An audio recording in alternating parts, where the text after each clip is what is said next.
jumper, heavy black boots, and a bored expression.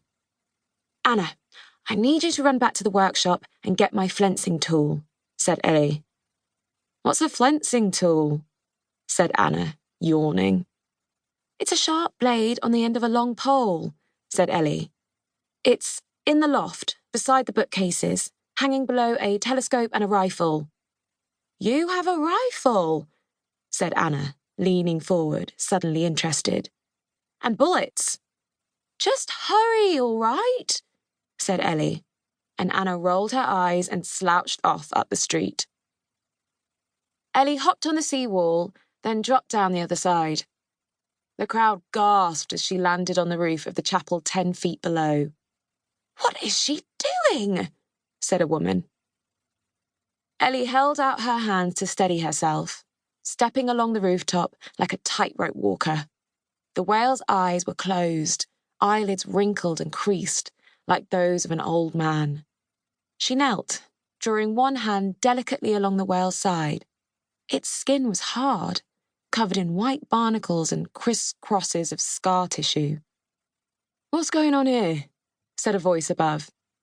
Ellie glanced up and saw a young city guardsman nudging his way through the crowd, gawky and big-eared, dressed in a black cap and dark blue greatcoat. "There's a whale on the roof," said a woman. "That girl's gone down to it," said another. "What?" the guardsman said, and he looked down and noticed Ellie on the roof.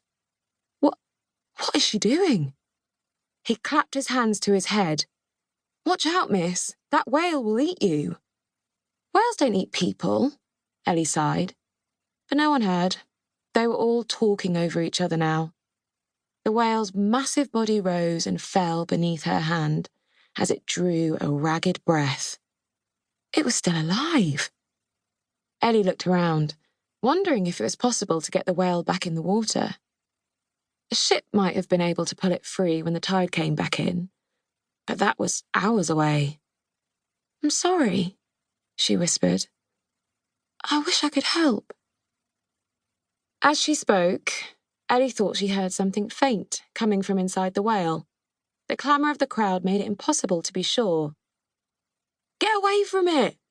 the guardsman yelled, though he seemed too afraid to climb down to the roof himself. "I think you should drag her off." "Someone call the Inquisition." "Please, I am trying to listen," said Ellie. "The preacher said the whales could breathe fire." "Please," Ellie yelled, but no one paid her any attention.